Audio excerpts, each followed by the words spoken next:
Assalamualaikum warahmatullahi wabarakatuh. Perkenalkan, nama saya Tengku Nadifa Septiani dengan NIM 20051112781. Baiklah, sebelumnya yang terhormat Bapak Supentri, SPD MPD, selaku dosen pengampu mata kuliah Media Pembelajaran. Baiklah, saya akan menjelaskan tentang materi, jenis, dan klasifikasi media pembelajaran. Klasifikasi media pembelajaran. RENS mengklasifikasikan media ke dalam 8 kelompok, yaitu yang pertama, media audio, yaitu media yang hanya dapat didengar saja atau media yang hanya memiliki unsur suara, seperti radio, tape recorder, kaset, piringan hitam, dan rekaman suara. Selanjutnya, media cetak. Media cetak adalah media visual yang pembuatannya melalui proses pencetakan, printing, atau offset. Beberapa hal yang termasuk media cetak yaitu buku tes, modul, bahan pengajaran terprogram. Kemudian ada media visual diam. Contohnya itu seperti foto, ilustrasi, flashcard, gambar pilihan, dan potongan gambar.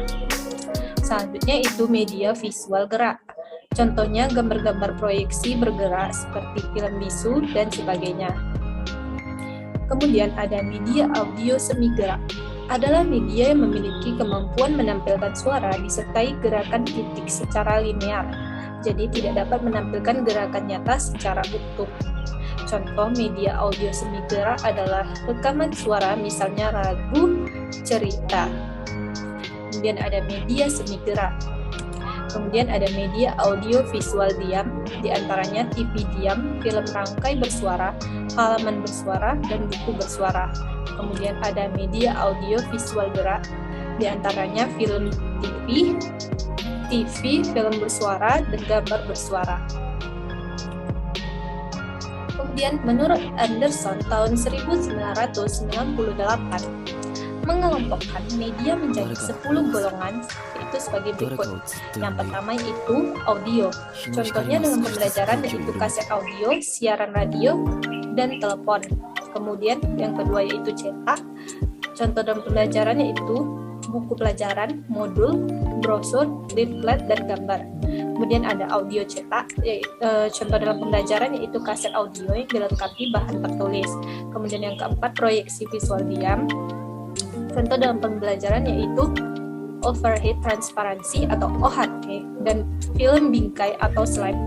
Yang kelima ada proteksi audio visual diam. Contohnya yaitu film bingkai atau slide bersuara. Yang keenam ada visual gerak. Contohnya yaitu film bisu. Kemudian ada audio visual gerak.